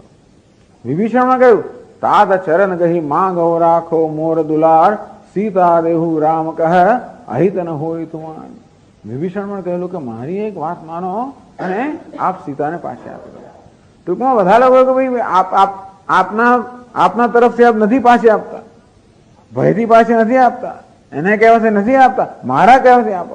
એટલે આપ દુનિયાને કહી શકો કે મારા દૂતે મને કહ્યું, એની સલાહ માનીને મેં કહ્યું, એમ કહી શકો. એમ કહે એક છટકબારી, ટૂંકમાં આપનું અભિમાન જળવાઈ પણ રહે અને છતાંય પણ આપ કરી શકો. જબતી કહા દેન વૈદેહી, જો આ દૂતે કહ્યું કે વૈદેહીને પાછી આપી દો, ચરણ પ્રહાર કીન, બસ વિભીષણની જે પ્રકારની દશા થયેલી એ દશા દૂતની પણ થઈ. ચરણ પ્રહાર કીન સટતે, આ સટ તરત જ એને એક લાત મારી દીધી. તો એક વાર એ સાંભળવા ન ઈચ્છે, એની પાસે કોઈ પ્રકારનો ઉપાય નથી, એની પાસે કોઈ પ્રકાર ઉત્તર નથી, અંતેથી બસ એનું આ પરિણામ લાત મારી. આ શઠ છે ને એ માત્ર કોઈને વિનંતી કે વિનય તો સાંભળે જ નહીં. અંતેથી શઠ સન વિનય કુટિલ સન પ્રીતિ, ભગવાન એમાં કહેવાના જ છે કે આ શઠ લોકો સામે વિનય કરવાનો અર્થ જ નથી. અંતેથી તો આ લાત મારીનો અર્થ છે કે લંકાની બહાર નીકળી જાય. અંતેથી ટૂંકમાં બસ તું નસીબદાર છે કે તારો વધ નથી કરતો, માત્ર ત્યાગી જ દઉં છું, બહાર નીકળો. એમ કરીને લાત મારીને બહાર કાઢી મૂક્યો, જેમ વિભીષણ બહાર કાઢી મૂક્યો. જેમ વિભીષણ ખુશ થયો, આ દૂત પણ ખુશ થયો. નાય ચરણ સિરુ ચલા સોતા, તો આ દૂત પણ રાવણના ચરણમાં મસ્તક નમાવીને એ પણ ચાલી નીકળ્યો. બસ એમ કરીને આ દૂત સાથે સંવાદ પૂરો થયો. અહીંયા આગળ કૃપા સિંધુ રઘુનાયક જહાં, જેમ વિભીષણ પણ જ્યાં રઘુનાયક હતા ત્યાં ચાલી નાખ્યા, તેવી રીતે આ દૂત પણ જ્યાં રઘુનાયક હતા કૃપા સિંધુ. આ રાવણ ક્રોધ સિંધુ છે, રાવણ કેવો છે ક્રોધ સિંધુ, એમાંથી એ ભગવાન પાસે કહેવાય કૃપા સિંધુ. તો ક્રોધ સિંધુમાંથી કૃપા સિંધુની શરણમાં, અત્યારથી ક્રોધ સિંધુની શરણમાં હતો તો કૃપા સિંધુની શરણમાં ગયો. કરી પ્રણામની જે કથા સુનાઈ, ભગવાન તો હજી પેલા 3 દિવસના વ્રતમાં છે, એ સમુદ્ર કિનારે પેલી દર્ભની સાદરી બેસાડીને બેઠેલા છે. તપશ્ચર્યા 3 દિવસ મને ઉપવાસ બધું કરતા હશે, તપસ્વીનું એમણે વ્રત લીધેલું છે, તો ત્યાં બેઠેલા છે. કરી પ્રણામની જે કથા સુનાઈ, ભગવાનને પ્રણામ કરીને પોતાની આખી કથા સંભળાવી, હું કોણ છું, હું તો રાવણનો દૂત છું, અને વિભીષણ જયારે અહીંયા આવ્યા ત્યારે મને આ બધી સલાહ બધી બાતમી લેવા માટે મોકલ્યો, અને હું પકડાઈ ગયો, અને માંડ આપના સોગંદ ખાતા છૂટ્યો, અને પછી લક્ષ્મણજી મને ચિઠ્ઠી આપી, હું પાછો રાવણ પાસે ગયો, રાવણને બધી એની કથા સંભળાવી મેં, અને છેવટે ન માનતો લક્ષ્મણજીને ચિઠ્ઠી આપી, અને મેં છેવટે રાવણને કહ્યું કે આ પ્રકારે ભગવાન સીતાજીને પાછી મોકલી આપ્યો, ત્યારે એ શઠે મને લાત મને બહાર કાઢ્યો, અને માટે હું આપના શરણમાં આવ્યો છું. કરી પ્રણામની જે કથા આમ કરીને પ્રણામ કરીને પોતાની કથા સંભળાવી. રામ કૃપા આપની ગતિ પાઈ, અને ભગવાનની કૃપાથી એને પોતાની ગતિ પ્રાપ્ત થઈ, આખી નવી વસ્તુ બની. એ કેવી રીતે? તો છઠ્ઠી ચોપમાં કહ્યું ઋષિ અગસ્ત્ય કી સાપ ભવાની. તો આ કથા આપણને ખબર નથી, એટલે તો શિવજી ભવાનીને કહી રહ્યા છે. જયારે જયારે શિવજી ભવાનીને કહે ત્યારે પેલા જ્ઞાન તટ, તો આ તો 4 પેલા એ છે ને એમના ઘાટ, જ્ઞાન ઘાટ પર છે શિવજી. તો જ્ઞાનની વાત આવે એટલા મળે, એટલે એ છે કે ऋषि अगस्त्य की शाप भवानी, हे ભવાની અગસ્ત્ય ઋષિ છે ને એનો શાપ આને લાગેલો. રાક્ષસ ભયો રહા મુનિ જ્ઞાની. આજે અત્યારે રાક્ષસ છે ને આ શુક એ પૂર્વ જન્મમાં જ્ઞાની મુનિ હતા. તો એની કથા એ પ્રકારની છે કે પૂર્વ જન્મમાં જ્ઞાની મુનિ હતા, ખૂબ બધા યજ્ઞ યાગાદી કરતા હતા અને રાક્ષસોના નાશ માટે ખૂબ યજ્ઞ યાગાદી કરેલા. ત્યારે એક વજ્રદંત નામનો રાક્ષસો તો એનો વિરોધ કરે છે. એક વજ્રદંત નામનો રાક્ષસ હતો. એ ઋષિ પર બહુ જ ક્રોધ રાખતો હતો, સ્વાભાવિક છે. એક દિવસ અગસ્ત્ય ઋષિ આવી ગયા આ આપણા ઋષિની પાસે અને ભિક્ષા વગેરે માટે સમય આવેલા. ભિક્ષાની માંગણી કરી અને કહ્યું કે જરૂર હું ભોજન બનાવી દઉં છું. અગસ્ત્ય ઋષિ સ્નાન વગેરે કરવા ગયા અને આવે પછી એમને ભોજન આપવાનું હતું. તે સમયે એ ગયા ને અગસ્ત્ય ઋષિ, એટલે વજ્રદંત નામનો પેલો રાક્ષસ હતો એ અગસ્ત્ય ઋષિનો વેશ લઈને આવ્યો. આવીને અને કહે કે તું જે રસોઈ બનાવે છે ને મને બકરાનું માંસ આપજે. પેલા એમ કે ભાઈ ચાલો અમને એવું ખાવું હશે, એટલે પેલા બકરાનું માંસ તૈયાર કર્યું. અગસ્ત્ય ઋષિ આવ્યા, ખરા અગસ્ત્ય ઋષિ આવ્યા. આવીને પછી જયારે એમને એવું ફીરસવામાં આવ્યું ત્યારે જોયું કે અમને માંસ પીરસે છે અને જે ક્રોધાયમાન થઈ ગયા. તરત શાપ આપી દીધો કે દુષ્ટ, તું મને આ જાતની રસોઈ પીરસે છે, જ્યાં તું રાક્ષસ બની જાય. તને પેલા કહે કે મારો કઈ વાંક જ નથી, આપો જ આવીને હું કહી ગયા, આપો જ આવીને કહ્યું કે આપણે બકરાનું માંસ ખાવું છે માટે મેં તૈયાર કર્યો. તો ઋષિએ પછી જોયું પોતાનું અને પોતાની દિવ્ય દ્રષ્ટિ જોયું કે હા હા પેલો વજ્રદંત નામનો રાક્ષસ આવીને આ બધું કાવતરું કરી ગયો છે. એટલે પછી અગસ્ત્ય ઋષિ કહે કે ભાઈ હું હવે મારો શાપ તો પાછો ના ખેંચાય, મારે તું રાક્ષસો થઈ જ, પરંતુ તું રાવણ જેવા રાક્ષસ થઈ. અને જયારે એ રાવણ સીતાનું અપહરણ કરશે વગેરે થશે, રામચંદ્ર આવશે, એમનું શરણ સ્વીકારીશ, વળી પાછો આ તારો શાપ મટી જશે, ત્યારે પોતાની ગતિને પ્રાપ્ત કરશે. આ પ્રકારની કથા છે. એટલે કહે છે રાક્ષસ ભયો રહા મુનિ જ્ઞાની. તો આ કહે છે કે શિવજી કહે છે કે હે ભવાની આ મુનિ પહેલા તો જ્ઞાની મુનિ હતો, એ અગસ્ત્ય ઋષિના શાપથી રાક્ષસ બની ગયો હતો. બંદી રામ પદ 12 અને પછી કહેવો આગળ કહ્યું ને કે કેવી રીતે ભગવાને કહ્યું ને રામ કૃપા આપની ગતિ પાઈ. ભગવાનની કૃપાથી પોતાની ગતિ પ્રાપ્ત કરી, પોતાનું સ્વરૂપ પ્રાપ્ત કરી દીધું અને પોતાના આશ્રમમાં બંદી રામ પદ 12 વારંવાર ભગવાનના ચરણનું વંદન કરીને મુનિ આશ્રમમાં કહું પગુધારા અને મુનિ પોતાના આશ્રમમાં ચાલી ગયા.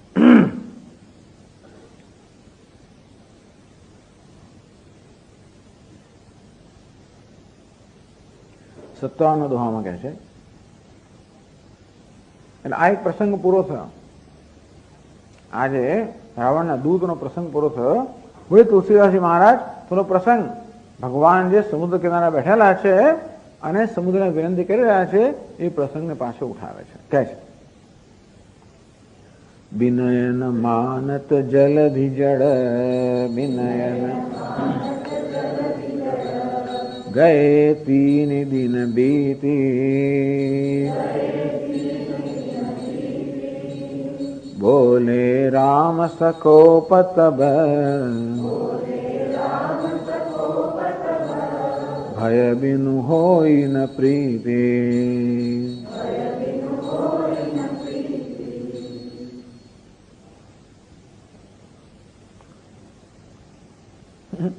વિનયન માન જલધિ જળ, જલ સમુદ્ર, સમુદ્ર જળ છે. તેથી આ 3 દિવસ સુધી ભગવાન એને પ્રાર્થના કરી, વિનંતી કરી તો પણ એ માન્યો નહીં. જળ છે ને. આ વિભીષણની સલાહથી કરવામાં આવી. પ્રભુ તુમાર કુલ ગુરુ જલધિ કહી ઉપાય વિચારે. ભગવાન આ જલધિ અર્થાત સમુદ્ર આપના કુલગુરુ છે, કારણ કે આપના પૂર્વજોએ ખોદેલો છે. સગરનો પુત્ર છે એટલે સાગર કહેવાય છે, માટે આપના કુલગુરુ છે. અને તેથી એ જરૂર કોઈ ઉપાય વિચારને આપને કહેશે જેથી આપ આ સમુદ્રને પાર કરી શકશો. અને તે તેની સલાહ માનીને 3 દિવસ સુધી ભગવાન આ પ્રકારે ત્યાં આગળ પ્રાર્થના કરી. પરંતુ ગયે 3 દિન બીતી અને છતાં પણ સમુદ્ર જયારે માન્યો ત્યારે હવે પછી લક્ષ્મણજી જયારે સલાહ આપેલી કે ભગવાન આ બધું છોડો, પ્રારબ્ધ દૈવ, ભગવાને કહ્યું કે દૈવ અનુકૂળ હશે તો આ કામ થશે, દૈવ વૈવ છોડો, પુરુષાર્થ તમે લો, પુરુષાર્થને સ્વીકારો. એટલે વિભીષણની સલાહ કેવી હતી કે ભાઈ દૈવ, ચાલો ઈશ્વરની કૃપા હશે તો સમુદ્ર આપણો કૃપા કરશે અને માર્ગ આપશે. લક્ષ્મણજી કહ્યું કે આ બધા છોડો, આ દૈવની વાત છોડી દો, આમ કોઈ તમને કોઈ માર્ગ નથી આપવાનો, અને માટે આ સમુદ્રને શોષી નાખો. ચલો હવે નક્કી થયું કે વિભીષણની જે નીતિ હતી એ કામ ન લાગે, સામે સમજાવટ કામ ન લાગે, તો હવે દંડ. એટલે એ વસ્તુ છે ખરી કે દંડ ત્યારે જ આપવો જોઈએ જ્યારે બાકીના બધા માર્ગ છે, બધા માર્ગનો પ્રયોગ થઈ ગયો હોય, ન કામ લાગે તો જ પછી દંડ નીતિ અપનાવી જોઈએ. તો ભગવાન હવે લક્ષ્મણજીની સલાહ પ્રમાણે કરવા લાગ્યા. શોકે સિંધુ કરી અમન રોષા, કહેલો લક્ષ્મણજી કે મનમાં રોષ કરીને સિંધુને સૂકવી નાખો. બોલે રામ સકોપ, કોપ ના કરે તો કઈ થાય નહીં. આ કેવો છે? આહાર્ય કોપ. આ ભગવાનનો કોપ કેવો છે? આહાર્ય, અર્થાત માત્ર સ્વીકારી લીધેલો કોપ છે. ચિત્તે કૃપા સમર નિષ્ઠુરતા, ચિત્તમાં કૃપા હોય અને રણ મેદાન નિષ્ઠુરતા હોય. તો આ મહાભારતની નિષ્ઠુરતા કોપ કેવો છે? એ માત્ર આહાર્ય એટલે કે માત્ર કોપનો એક માત્ર દેખાવત છે. બોલે રામ સકોપ તબ ભય બિનુ હોય ને પ્રીતિ. અત્યારે કારણ કે હવે સમુદ્ર માર્ગ આપણે જઈ જ ના શકાય ને, એટલે સમુદ્ર આમ કહેશે અહીંયા આગળ કે સમુદ્ર રાવણનો મિત્ર છે. કારણ કે રાવણ છે લંકા છે, લંકાની રક્ષા કરી રહ્યો છે. સમુદ્રને કારણે કોઈ લંકાને પહોંચી ના શકે અને મારા રાવણ રક્ષિત છે. એટલા માટે અંદર હેન્ડ એન્ડ ગ્લવ, ટૂંકમાં આ સમુદ્રને અંદર ખરું અંદર ચાલતું હશે પોલિટિક્સ, એમાં ચાલ્યા જ કરે. તો અહીંયા પણ એવું જ છે. આ સમુદ્ર કેમ ના આવે? કારણ કે રાવણનો મિત્ર છે, રાવણનો કૃપાપાત્ર છે. મિત્ર એટલે કૃપાપાત્ર છે. એટલે રાવણે પણ થોડી એના, જયારે રાવણ જયારે સમુદ્ર વિશે એક સ્ટેટમેન્ટ આપ્યું ને આગળ, ત્યારે સમુદ્ર કોમચિત્ત કહ્યો. એમ કે રાવણે પણ એને સમર્થન આપેલું કે આ કોમચિત્ત સમુદ્ર છે ને, એ બધા પેલા વાનરો બચાવીને પેલી બાજુ રાખ્યા છે તો ક્યારના આ મોતના મુખમાં પહોંચી ગયા હોય.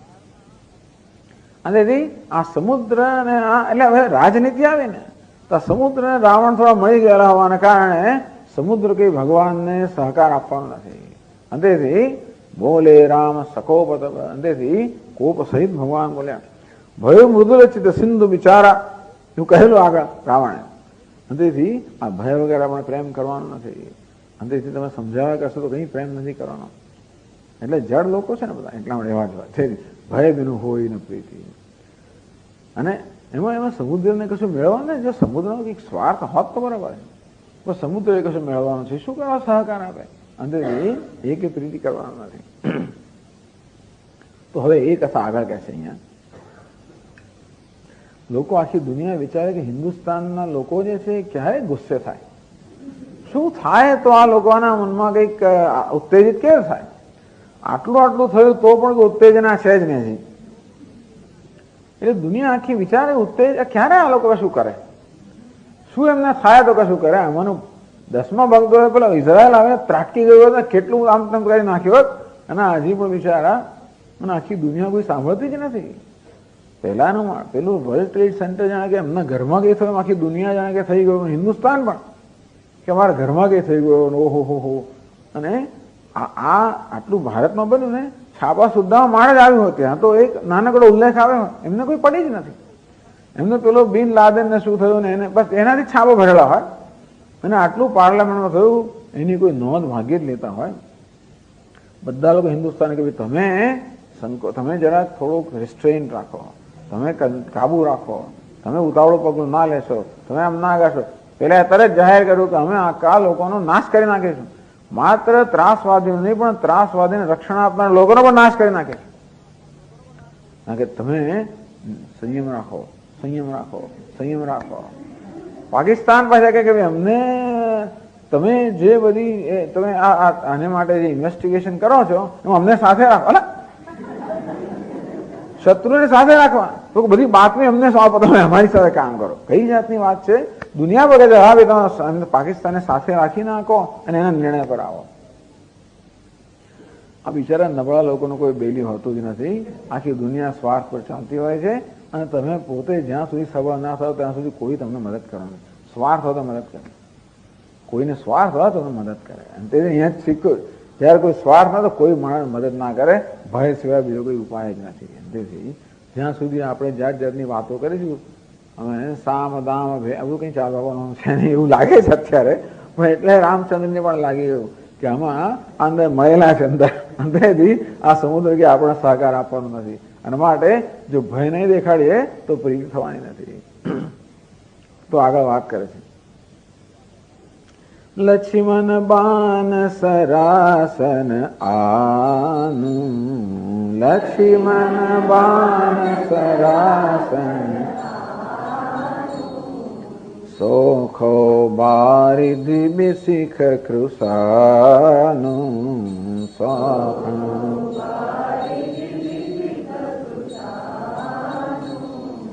સઠ સન બિનય કુટિલ સન પ્રીતિ, સઠ સન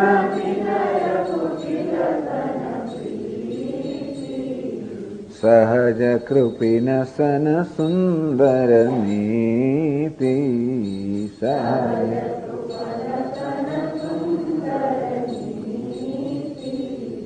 મમતારત સન જ્ઞાન કહાની, મમતા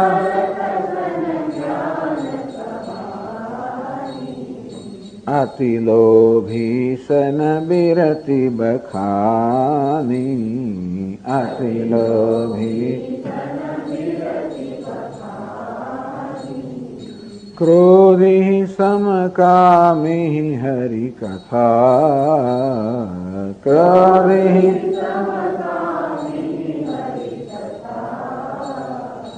ऊसर बीज बये फल जथा,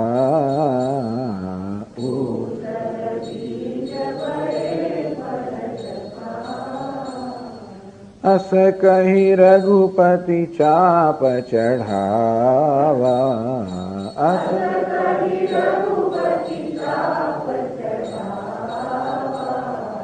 यह मत लक्ष्मण के मन भावा,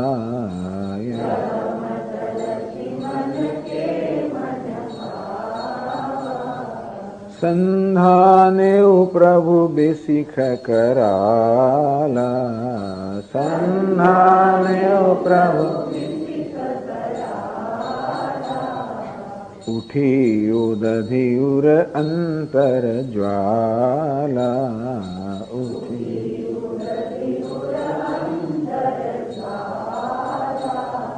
मकर उरग झख गन अखुलाने,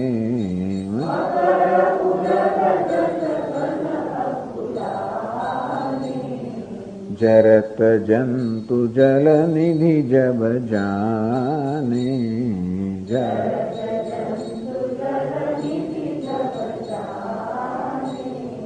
कनक थार भरि मणि गण नाना, कनक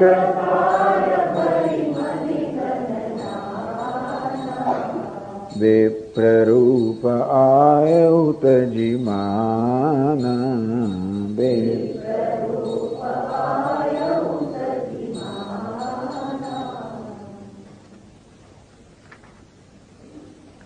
લક્ષ્યનો બાણ સરાસરાનું ભય વિનું હોય ને પ્રીતિ. ભગવાને જાહેર કર્યું કે ભય વગર પ્રેમ થવાનો નથી. અને લક્ષ્મણ બાણ સરાસરાનું, હે લક્ષ્મણ મારું બાણ સરાસન ધનુષ્ય લઈ આવો. એટલે પોતાની પાસે બાણ ધનુષ નથી, પોતે અત્યારે તપસ્વીના વેશમાં અથવા તો તપશ્ચર્યા કરી રહ્યા હોવાના કારણે ધનુષ્ય બાણ સાથે નથી રાખ્યા, લક્ષ્મણ પાસે છે. હે લક્ષ્મણ મારા ધનુષ્ય બાણ લઈ આવો. એક જ બાણ માંગે છે, કારણ કે એક જ બાણ પૂરતું છે, વધારે કંઈ કરવાનું નથી. દ્વિશરમ ના વિસંધતે, એક વર્ષ 2 વાર ક્યારે પણ બાણ ચડાવતો નથી મહારાજ, એટલે એક જ બાણ પૂરતું છે. તો કયું બાણ લાવો ભગવાન? સૌખો બાર બિસિક કૃષાનો, આ સમુદ્રને શોષેલો હોવાના માટે તું કૃષાનું એટલે અગ્નિનું બાણ, અગ્નેયાસ્ત્ર લઈ આવો. અને તેથી બસ એ બાણ લઈ આવો, એક બાણ પૂરતું છે. અને ભગવાન બીજું કેટલાક વાક્યો કહે છે અહીંયા આગળ. આ વ્યવહાર નીતિમાં બહુ ઉપયોગી છે. હંમેશા તુલસીદાસજી જયારે જયારે સમય આવે ત્યારે બહુ સરસ નીતિની વાત કરતા હોય છે. સઠ સમ બિનય કુટિલ સમ પ્રીતિ, લક્ષ્મણ જો શઠ સમવિનય, જે શઠ છે આ જળ છે એની સામે વિનય કરવો એમાં કુટિલ સમજી. અને છેલ્લે કહે છે ઉસર બીજ બે ફળ જથા. આ બધું કરવામાં જેવી રીતે રણની અંદર આપણે કોઈ બીજને વાવીએ અને નિષ્ફળ એવી રીતે આ લોકો સાથે આ પ્રકારની વસ્તુ નિષ્ફળ જવાની. શું? શઠ સમ વિનય. જે શઠ છે એનો વિનય કરવો, વિનંતી તો જોઈ જ લીધું ને કે વિનય કરવો એ તદ્દન નકામું છે, અર્થાત રણની અંદર બી વાવા જેવું છે. કુટિલ સમપ્રીતિ, તો આ તો કુટિલ છે. આ સમુદ્ર કેવો છે? કુટિલ છે, બધાને ડુબાડી દેનાર છે, કુટિલ છે. એનો પ્રીતિ શું? પ્રીતિ હંમેશા સરળ મનુષ્ય થાય, કુટિલ મનુષ્ય ના થાય. અને માટે અહીં તો પ્રીતિ કરવાનો અર્થ નથી. અથવા એક ક્યાં તો સમુદ્રના સંબંધમાં કે છે એમ ગણી શકાય, અથવા તો સામાન્ય વચન ભગવાન કહી રહ્યા છે. તો સમુદ્રના સંદર્ભમાં આપણે જરા દરેકમાં જોડવું પડે કોઈક ને કોઈક રીતે. પરંતુ આ સામાન્ય વસ્તુ છે કે જે શઠ છે એની સામે વિનંતી કરવાથી, વિનય કરવાથી તો હોય ઉલટો વધારે ચડી જ વાગવાનો છે. માટે એ વિનયનો અર્થ નથી. કુટિલ સમનીતિ પ્રીતિ, આ જે કુટિલ છે અંદર કઈ હોય તો ટૂંકમાં હંમેશા કૂડ કપટ કરનારો છે એનો પ્રીતિ કરતો પણ એ તમને નુકસાન કરવાનો છે, તમને લાભ નહીં થવાનો. કૃપણ એટલે શું છે? કંજૂસ. કંજૂસ લોકો હંમેશા ભેગું જ કર્યા કરે, કશું આપે નહીં. આ સમુદ્ર ભેગું જ કર્યા કરે છે હંમેશા, બધી નદીનું પાણી ભેગું કર્યા જ કરે છે, એ આપવા માંગતો જ નથી. માટે કેવો છે? કૃપણ છે. લેવાનું જાણે છે, આપવાનું જાણતો જ નથી. અને એની સામે સુંદર નીતિ કહેવાનો કોઈ અર્થ જ નથી. એટલે સુંદર નીતિ એટલે કે એને સમજાવવાનો પ્રયોગ નિષ્ફળ છે. જે ઉદાર હોય ને એને સમજાવવાનો પ્રયત્ન કરવો આ તો કૃપણ છે. મમતાર્થ સમ જ્ઞાન કહાની, જે મમતામાં રત હોય એની સાથે જ્ઞાનની વાત કરવી નકામી છે. આ સિંધુ છે ને સમુદ્ર મમતા રથ છે, મમ કરનારો છે.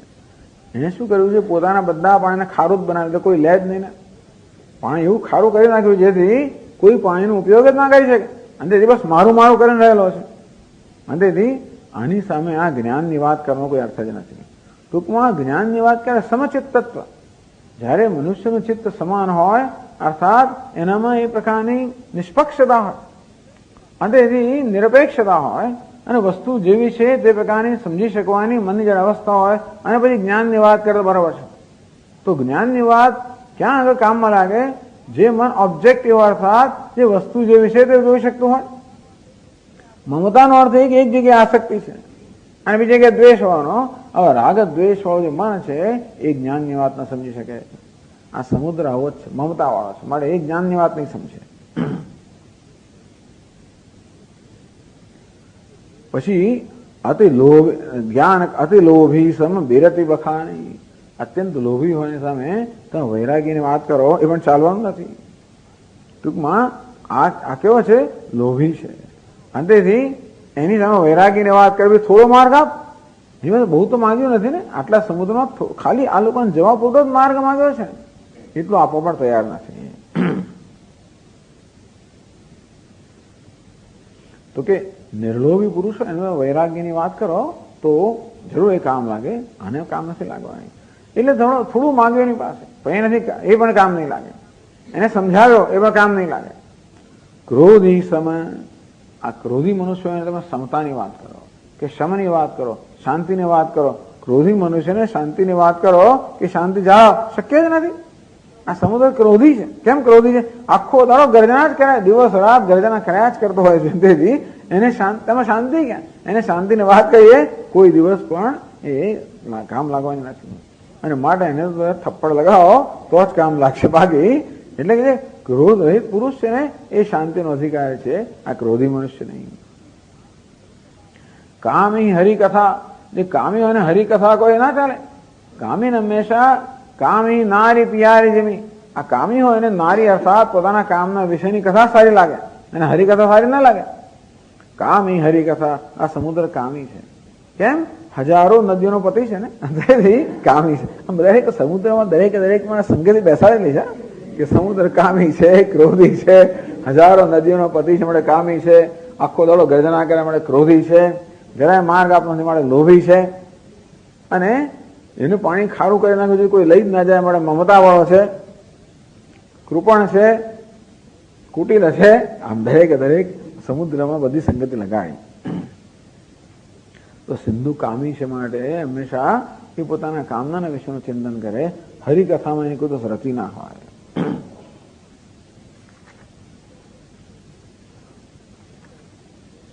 ઉસર બીજ બે ફલ જથા. અને તેથી આ બધું ટૂંકમાં ભગવાને 7 અવગુણોની વાત કરી.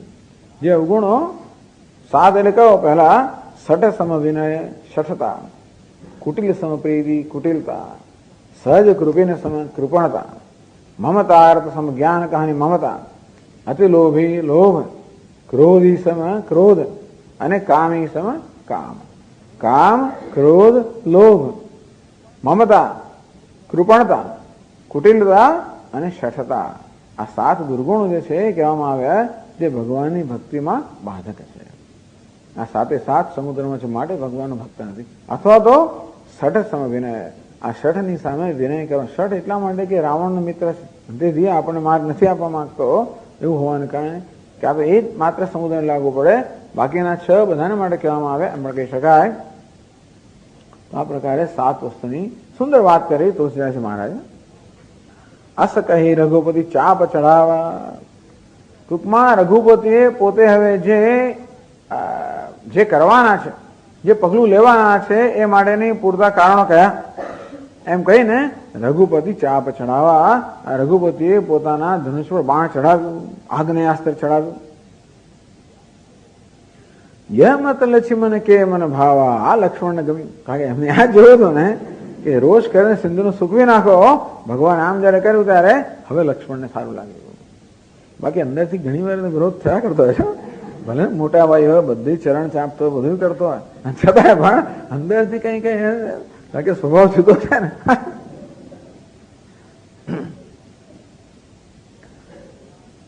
તો સંધાન એવું હજી ભગવાને ધનુષ બાણ ચડાવ્યું, હજી સમુદ્ર આગળ નથી આવે. ભગવાને બાણનું સંધાન કર્યું. સંધાન એવું બિસિક કરાલા.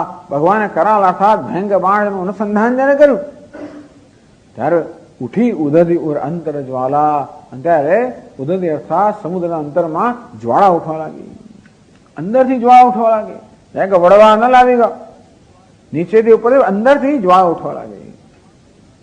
પછી ભગવાને બાણ છોડ્યું નથી, માત્ર બાણને પોતાના ધનુષ્ય પર ચઢાવ્યું છે અને માત્ર લક્ષ્યની તરફ એમ દોર્યું છે. એટલામાં તાકેલું છે, એટલામાં જ આટલો વાસ ભયંકર અગ્નિ જાણે કે વડવા નલ આવીને સમુદ્રને શોષવા લાગ્યો. મકર ઉરગ જખ ગન અકુલાને. કેટલા મગર, સર્પ. સમુદ્રનો સાપ બહુ એવું લાગે છે, આખો દાડો સાપની વાત આવે જ છે. તો મગર, સાપ અને વાંસળીઓનો સમૂહ છે. ગગન એટલે સમૂહ, બધા વ્યાકુળ થઈ ગયા. સમુદ્ર જાણ્યું કે હવે આ તો વડવાનલ છે અને સમુદ્ર રાજા છે, આ બધાની પ્રજા છે ને, તો આ બધી પ્રજાનો નાશ થવાની તૈયારી છે એવું લાગ્યું. અને ત્યાર પછી લાગ્યું હવે આ બધી એની મર્યાદા આવી ગઈ છે. ટૂંકમાં હવે મર્યાદા આવી ગઈ અને હવે આપણે આ જો શરણ નહીં થઈએ તો બધાનો નાશ થવાની તૈયારી છે. જરદ જંતુ જલ નિધિ જબ જાને. ત્યારે સમુદ્ર જાણ્યું કે આ જંતુ જરદ, આ બધા જંતુઓ જે છે મારી પ્રજા છે, બધા બળી રહે છે એવું જયારે સમુદ્રે જયારે જાણ્યું ત્યારે કનક થાર ભરી મની ગણનાના. બસ કહ્યું હતું ને ભય વિનું હોવું ને પ્રીતિ. ભય વગર પ્રીતિ ના થાય તો હવે સમુદ્રમાં પ્રીતિ જન્મી. અને વિપ્ર રૂપ આયો તજીમાન. અભિમાન ત્યાગીને બ્રાહ્મણ રૂપ ધારણ કર્યું. જેથી પેલું બાણ ના મારે. ટૂંકમાં બાણ તાકેલું જ છે પણ બ્રાહ્મણ લઈ ના આવે તો બાણ ના મારે. અને વળી પડ્યો કનક થાર ભરી મની ગણનાના. સુવર્ણના થાળામાં અનેક પ્રકારના મણી અર્થાત અનેક પ્રકારના બધા મૂલ્યવાન જે પથ્થરો છે એ મૂલ્યવાન હીરાઓ વગેરે લઈને આવી ગયો. કારણ કે સમુદ્ર રત્નાકર છે, રત્નની ખાણ છે, અનેક બધા રત્નો સમુદ્રમાં હોય અને એથી સુવર્ણના થાળામાં અનેક બધા રત્નો ભરીને વિપ્રનો વેશ લઈને ભગવાનની સમક્ષ આવી ગયો. નમો બ્રહ્મણ્ય દેવાય. ગો બ્રાહ્મણ હિતાય છે, બ્રહ્મણ્ય દેવ છે, ગાય અને બ્રાહ્મણનું હિત કરનારા છે માટે આ વિપ્રનું રૂપ ધારણ કરીને આવી ગયા. સમુદ્રને લાગ્યું આ ખોટું કર્યું, કારણ કે સરસામસ્મી સાગર હે. ભગવાન કે સાગર તમારી વિભૂતિ છે, આ તો હું એની વિભૂતિ છું ને એની સામે જ આ વિરોધ કરી બેઠો અને સમુદ્રને જણાવવા માટે આવી ગયો. એટલે 98 દોહામાં કહે છે काट ही पै कदली फरे, काट ही पै कदली, कोटि जतन को सींच, कोटि विनय न मान खगेश सुनु, विनय डाट ही पै नव नीच, डाट ही पै नव नीच। सियावर रामचंद्र की जय, पवन सुत हनुमान की जय, बोलो भाई सब संतन की। तो दृष्टांत આવે છે તુલસીદાસ મહારાજ, કાટ અહીં પય કદલી ફરે. આજે આપણું કેવું કદલી ફળ, આ કેળ હોય ને, કેળ કેળ એક વાર ફળ આપે ને પછી ફરી ફળ ના આપે. તો ગમે તેટલું પાણીને સિંચો ને, એક વાર કેળમાંથી ફળ મળી ગયું, ગમે તેટલું પાણી સિંચો તો પણ જેમ કેળ ગમે તેટલું પાણી સિંચવા છતાં ફળ ના આપે તો શું કરવું છે? કાટ અહીં એને કાપી નાખો, કેળને કાપી નાખો તો ફરી ઉગે અને ફળ મળે. બાકી એક વાર ફળ આપ્યા પછી કેળું ફળ ના આપે તો કેળાનો જેમ સ્વભાવ છે કે ગમે તેટલું પાણી સિંચીએ તોય નકામું જાય, એને કાપવું જ પડે તો જ ફળ મળે. અને તે રીતે વિનય નમાન ખગેશ સુનો, કાક વસુંડજી ગરુડજીને કહે છે કે હે ખગેશ સાંભળો, ડાટ અહીં પૈ નવ નીચ. અને તેથી આ જે નીચ છે ને એ વિનય છે ને, વિનય ન માન. આ નીચ માણસ છે વિનયથી ના માને. દાટ હી એને તો દાટવો હોય અથવા એને તો દંડ દેવો પડે તો જ માને, ઈશ્વર ના માને. આ પ્રકારે તો કે અહીંયા ટીકાકાર કહે છે કે આવું કાક ભૂષુંડજી ગરુડને કહે છે. ગરુડજી તમને યાદ તો હશે કે તમારે શું થયેલું, પેલી ટીટોળીનો પ્રસંગ બનેલો ને, એ સમુદ્ર ટીટોળીના પેલા ઈંડા છે એને ખેંચી ગયેલો. ટીટોળે બહુ વિનંતી કરી પણ ના માન્યો, અને ટીટોળી ગુસ્સે થઈ ગઈ ને પછી એક એક ટીપું લઈ લઈને આવીને પછી તો સમુદ્ર ખાલી કરવામાં, ગાડી છે ને છતાંય બસ એને તો પાણી લીધું, ગમે એમ કરીને સમુદ્રને ખાલી જ કરી નાખે છે. આ ટીટોળીને જોઈને બીજા પક્ષીઓ જોડાયા અને બધા પક્ષીઓ આવીને સમુદ્રમાંથી ટીપું જોડાઈને ખાલી કર, તોય કઈ ના થાય. નારદ મુનિ આવી ગયા અને જોયું કે આવું, એટલે પછી ગરુડજી પાસે ગયા કે જો તમારી પ્રજાને શું થઈ રહ્યું છે, આ તમારી પ્રજા આવી રીતે સમુદ્રને એમ શોષવા, જો સમુદ્રને ઈંડા લઈ ગયો છે. ત્યારે ગરુડજી બધી ક્રોધાયમાન થયા અને મોટ આવ્યા અને મોટી મોટી પાંખો ફટફટાવી, અને જેવી પાંખો ફફડાવી અને સમુદ્ર શોષાવા લાગ્યો. આંધી આવવા માંડી, સમુદ્ર ભયભીત થઈ ગયો અને પછી એને પેલા ઈંડા આપી દીધા. એટલે આવું જ છે, સમુદ્રનો સ્વભાવ જ આવો છે, ભયભીત કરો તો જ કામ કરે છે. એટલા માટે ખગેશ આ જાણે કે ગરુડને કહી રહ્યા છે. અને આ રીતે આ સમુદ્રનો પ્રસંગ હવે શરૂ થયો કે આ નીચનો સ્વભાવ છે કે તમે દાંટ કરો, ટૂંકમાં દંડ કરો તો જ કામ કરે, બાકી કામ ના થાય. પૂર્ણમદ પૂર્ણમિદં પૂર્ણાત પૂર્ણમુદચ્યતે પૂર્ણસ્ય પૂર્ણમાદાય પૂર્ણમેવાવશિષ્યતે. ઓમ શાંતિ શાંતિ શાંતિ. हरि ओम श्री गुरु